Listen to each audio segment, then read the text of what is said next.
Welcome to Brightly You Radiant Being, the show that wildly recognizes, encourages, and invests in the radiance we all carry so you can shine your brightest. Each episode, we share soul-driven advice and topics to help you live more brightly in mind, body, and spirit. Through sharing our experiences, friendship, and passions, we hope to impact you to step more brightly into yourself, inch by inch. Hi, Amy. Hi, Tracy.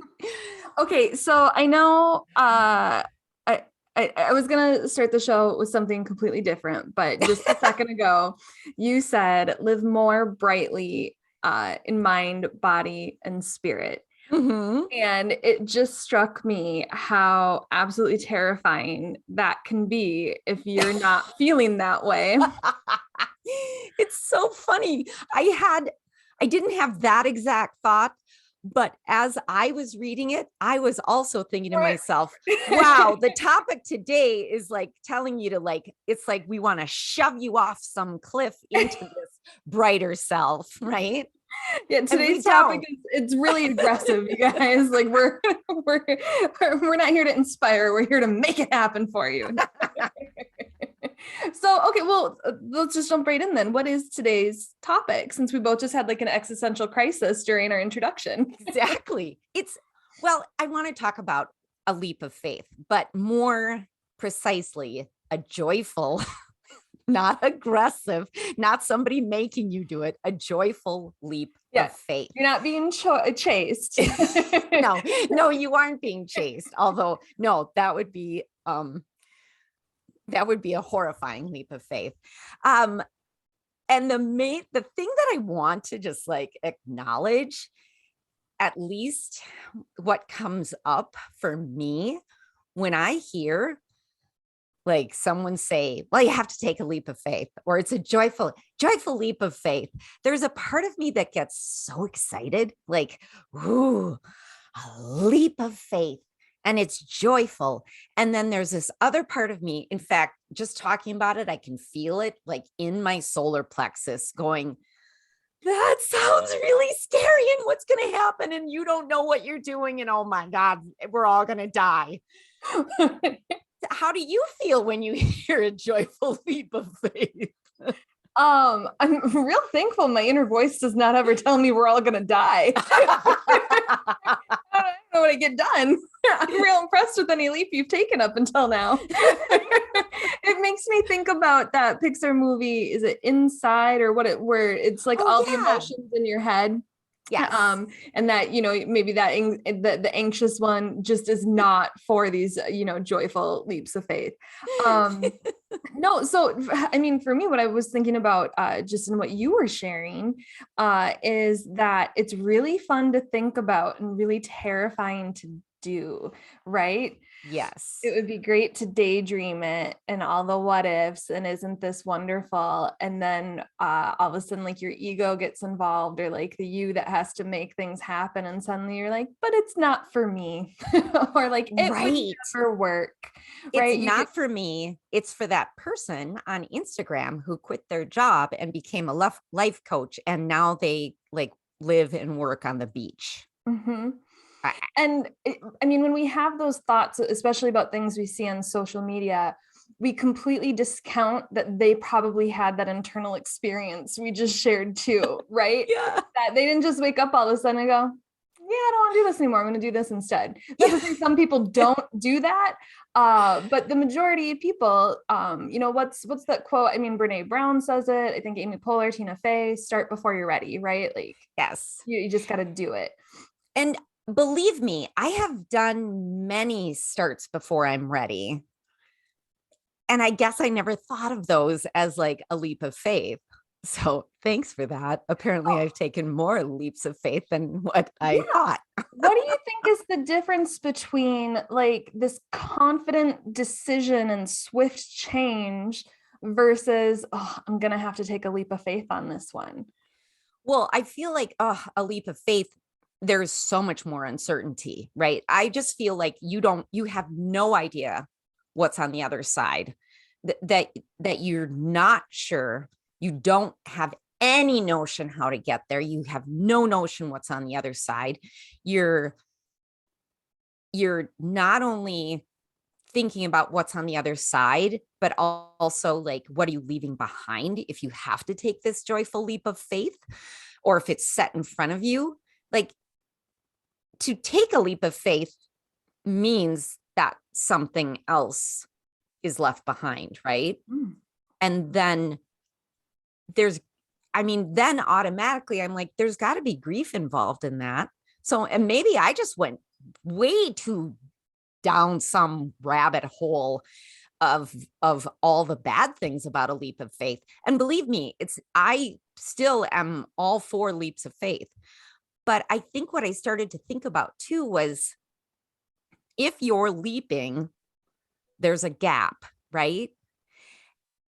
And it's like the gap stops me, because what's in the gap? How do I get over the gap? All those things.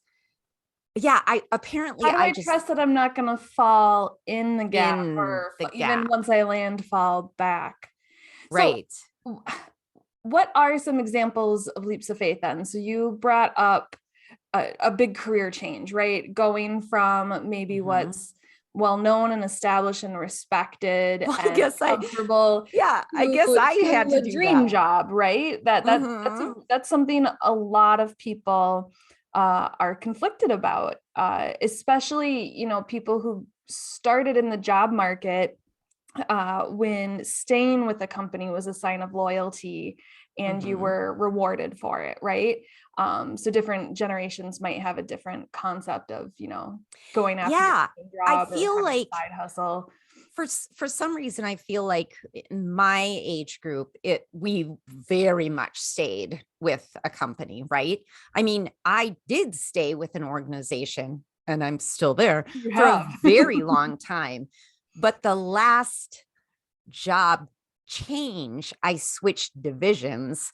And I guess that was a leap of faith, because I didn't know what the job would be like. I had never done that kind of work before. And so I guess that was a leap of faith.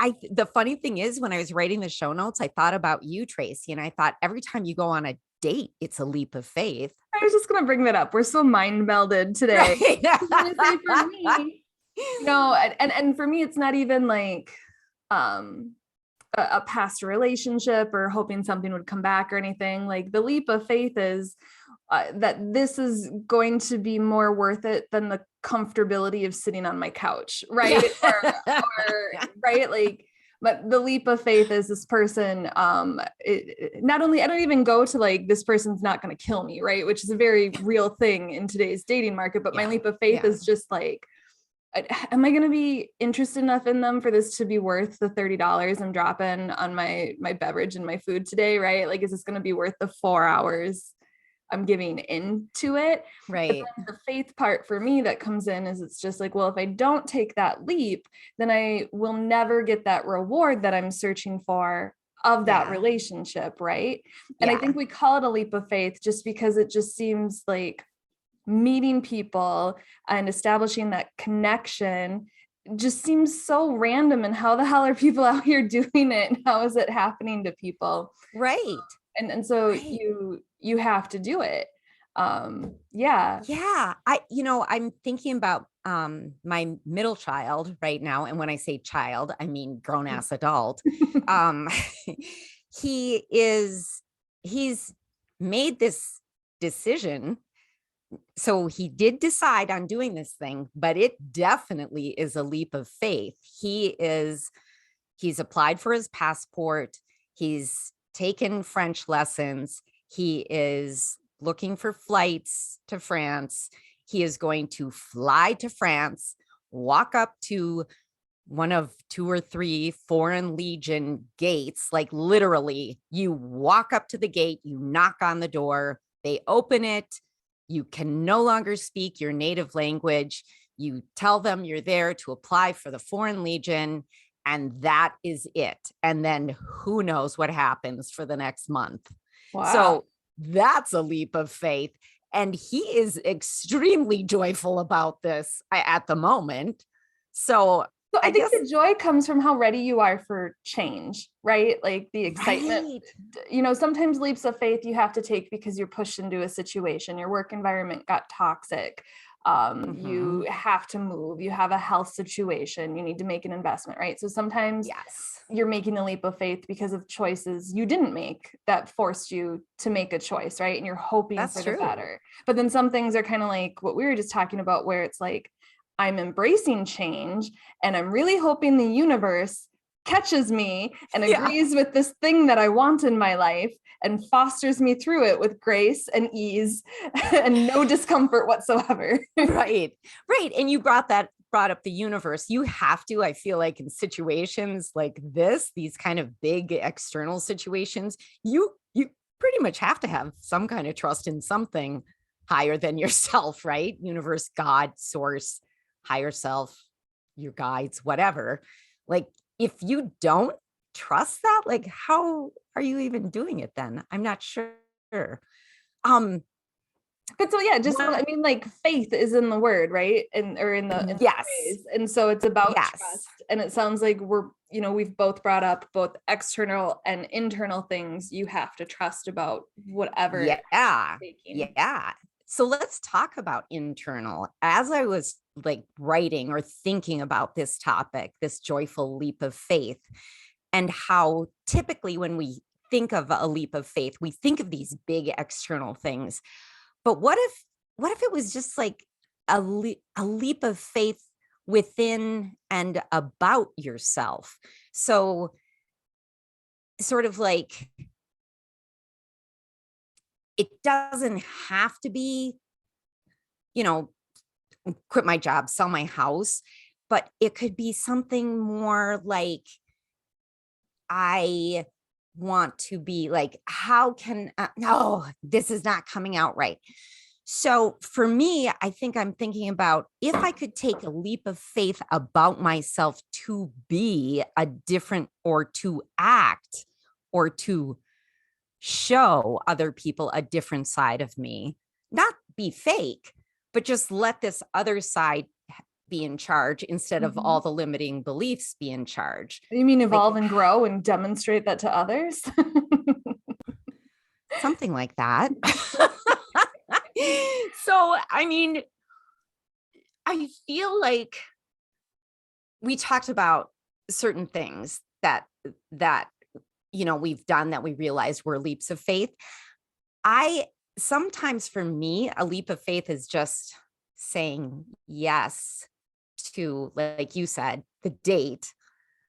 But for me, it's more like, I know it will be worth it, but it's within me to be able to say the yes, and then to actually follow through on the yes.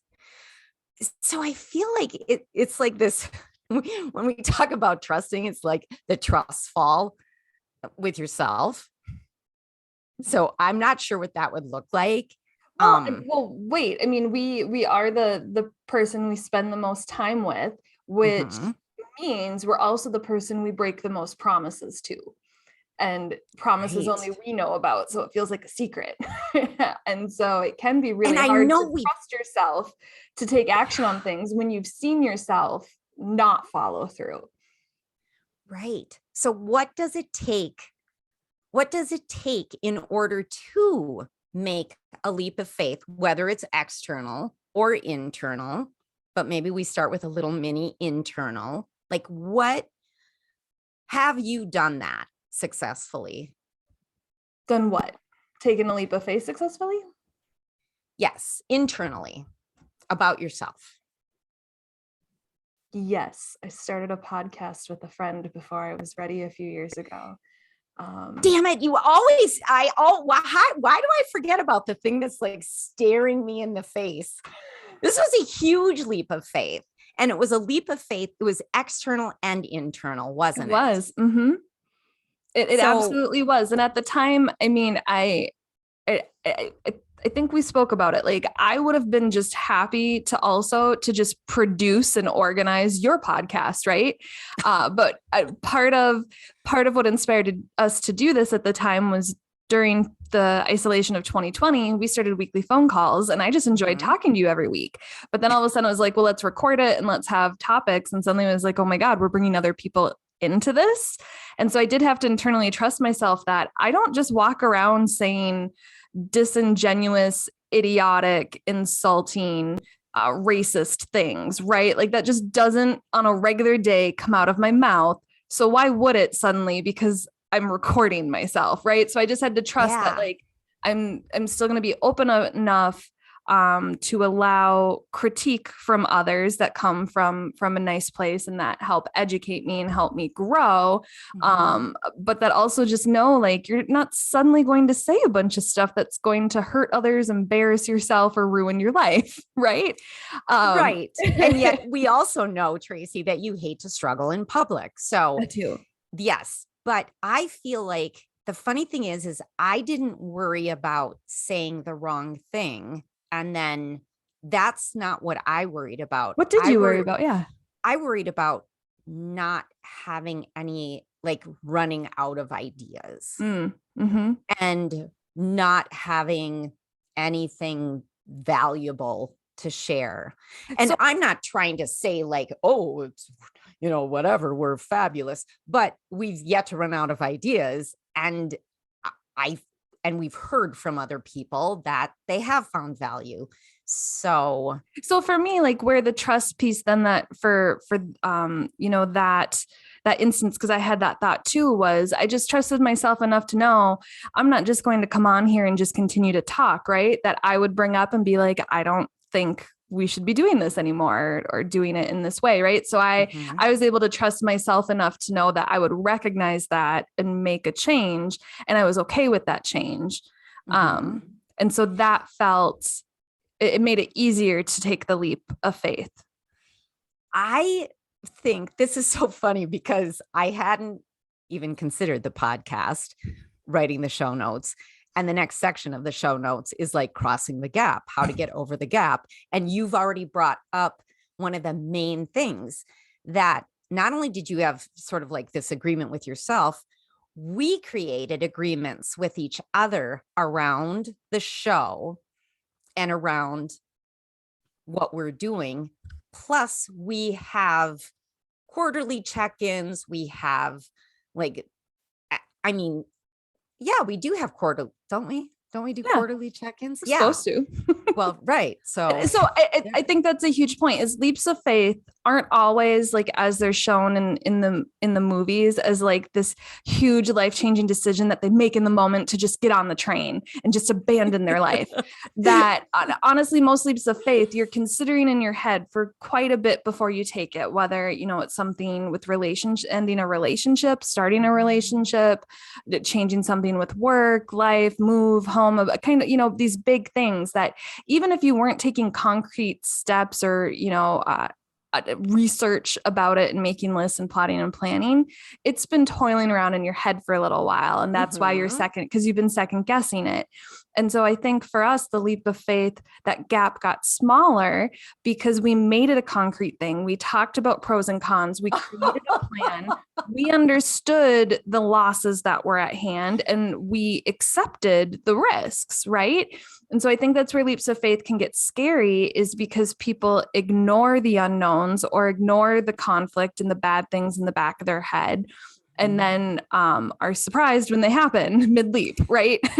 Okay, what I loved is that you said by doing these things, like in the forefront, by just like looking at the things that could happen and what we would do if they did happen, that we closed that gap. And so then it makes it even easier to take that leap because the gap is smaller. I love that, Tracy. I think that, like you said, people are then like surprised when bad things happen. You can't walk into or joyfully leap into a leap of faith with denial as your go-to, course of action. And any decision we're faced with in life, There's what we know about it. There's what we know we don't know about it, right? So for us, for the podcast, we're new to podcasting, right? But then there are all the unknown unknowns. And so I think a big part of like kind of actively thinking through these things, whether it's journaling, talking it through with a friend or a professional, or, finding like a worksheet to do or something, is minimizing the unknown unknowns as much as you possibly can, right? So really thinking through every piece of the decision, and it makes it less sexy. It makes it less exciting than I moved out of state with this gentleman I met online 3 months ago, right? And now we're going to get married. Tracy, right? I feel like the first time we pressed record, it was pretty dang exciting. It was, and that's just it, because it's that joy piece, that emotional piece. Yes. It was still something we were excited about, that talking about those things and making the plans didn't make it feel like work, didn't make it less exciting, didn't make it less of what we needed to do. I feel like it instilled greater confidence. And so our joy shined through more instead of nerves. Yeah. In terms of like dating, for me, first dates, I'm just like, I'm just meeting a person, right? I'm meeting a person, they're meeting me, and whether or not we like each other, there are plenty of people I don't want to see again in life. I'm not going to be frustrated if they don't want to see me, right? Like, I'm just introducing myself to a new potential friend. The second date is the one for me where it's a leap of faith, where now we're starting to talk. Wow. It's a little bit more like, okay, like, are we more friends? Is this something where we would want to make it romantic? Like, what kind of relationship are we setting up these days? Because dating's just kind of weird. And so before, I used to get all frustrated and flustered and too focused on, I hope they like me, instead of I better like them. Just a much better mindset into going in. And then just with the different anxieties of dating and still wanting to be likable or liked, it doesn't always feel fun before you go, or like so many people ghost or cancel things. And so I've just decided, like, even if this is the most boring person on the planet, even if this date isn't fun, like, how can I still show up? Like, I'm not putting my joy on this other person. I go out and enjoy dinner all the time by myself. And with friends, and I go and listen to music, and I go and do all these things. And so, like, there was a set of friends of mine when I recently recounted a second date, and like at every step of like the story I tell about it, they're like, why did you go on the date? Why did you stay at the date? Why did you end the date? Why didn't you do this? And I said, you know what? Honestly, I enjoyed getting a story out of this. Like, that became, I was like, I could have gone home early, and then I just would have been the bitch that left after 10 minutes. And that's not the story I wanted. And that this person clearly something about me they were enjoying. So who am I to take that away? But so I just found joy in that. And then for the people that I've met where, not that they're intentionally treating me poorly, but how they treat their dates, their significant others, how they talk to people in general is not in line with my values. It just becomes fun finding little ways to irk them, to rile them up. This is hilarious. To teach them something new. To give them a story. I love this. This brings me great joy now that I don't know, something that I've established the past 10 years. I used to have a really terrible toxic job, but I worked with 5 to 10-year-old kids, and I would come home literally beat up, like physically assaulted, spit on, swore at, all this stuff. And people would be like, why do you still work there? Like, because some days you don't feel like you're making a difference. And it'd be like, do you know the stories that I get out of this? Like, the amazing things these children say, the fact that I was attacked by a Sharpie today and I now get a new set of jeans from the kid's parent, because it was just like, all right, you can draw on my pant, like, if this is what you need today. But it was like, when I worked in an office, I had 0 stories. Nobody was spitting on me. Nobody was throwing things at me. Nobody was trying to chase an adult around the room who's literally twice their size. And though those kids are okay, there was a lot of, it was a mental health environment. And there was therapy that went on, but like, it meant so much more to me that I had something to talk about. And then I could also reflect on like how I helped, and like they helped me grow as a person, and I helped them grow as a person. So now when I take leaps of faith or go and meet new people, or I'm at a job I'm maybe not that excited about, like, well, I still, will be aware of changes that need to be made and look into like improving my life. I'm not going to suffer while I'm still stuck Thank you. while I'm waiting to take the leap. I'm going to find the joy in it and what the positive is I can take away from it. I really like that. One of the things that I love this quote, and I can't remember if Angie Lee said it, another podcaster, or if it was Tim Ferriss, 4-Hour Work Week. What if this was fun? And so it's just a good question to ask yourself all the time. And I feel like you absolutely, without asking yourself, you just were like, I'm going to make this fun with however I can do it. But I do want to go back just quickly so that people, like, if people are thinking, but how still, and we kind of talked about that a little bit with what we did with the podcast, the fact that we made these agreements. And I'm just going to say right up front, I think first of all, you should actually probably have life agreements for yourself, like how I live my life. Like, this is how I want to be. But also, if you're considering a leap of faith, to consider making your like pre-leap agreements and then mid-leap and maybe a recap after the leap, like we do our check-ins. Make sure you check in with yourself, or, like maybe with someone else, like you were talking about. So I think that first thing, just try and have agreements, like just look at that. That'll help you manage your expectations so that your emotions aren't so volatile when the unknown unknowns or other stuff pop up. Yes. That what you want out of it. It's not just a new job. How do I feel in the new job? How much money am I making in the new job? What does my day look like at the new job, right? What if it doesn't work out right? Then what? Do you have tools? Like, do you have tools in your life skill toolbox? So if it gets tough or it's not what you thought it was going to be, like, it's okay to pivot. But I don't know about you. I have a tendency to like, I'm going to try this. I'm going to try that. I'm going to try this other thing. And just like, I don't do enough time in each pivot, or I just do things too quickly and I don't have enough thought behind them.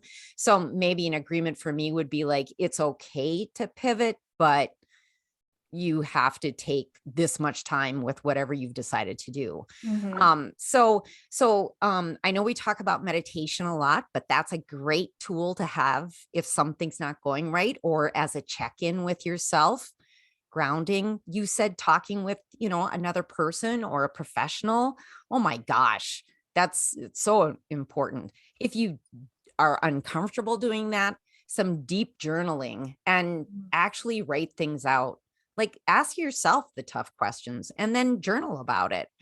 And then just agree to remember, like you said, like, remember the excitement, remember why you wanted to do it, remember what you wanted to make happen. And then I think either way, once you've landed 1 or 2 feet on the ground, regardless of how it ended up, celebrate the fact that you took the leap. That the joy can come in just the fact that it took a lot of bravery and courage to try something new, something that had a gap and some unknown, something that could alter your life. Just celebrate that, because that'll give you confidence to do it again. Yes, it's a proof of concept, and we don't celebrate things enough. We don't celebrate the things we should celebrate enough. Well, and especially if the leap is a huge change, you can get really caught up in establishing your new normal, right? And establishing the new routine and like trying to get settled and figure things out and tread water with wherever you're at. And it can be hard to kind of pause and reflect and like do a lessons learned, or just like let yourself be happy about it and not be so focused on the new unknowns in front of you. But I think that'll give you greater confidence to just continue taking mini and larger leaps. Yeah. Do you want, oh, no, we're not doing that anymore. See, there you go. And with that, if this episode spoke to your soul, please share it with a friend. And if you have time, give us some love on your preferred platform with a rate, review, and subscribe. You can also reach out to us via Instagram and YouTube under The Brightly Podcast, or via email at brightlypodcast@gmail.com. And with that, we hope you have a bright and beautiful day.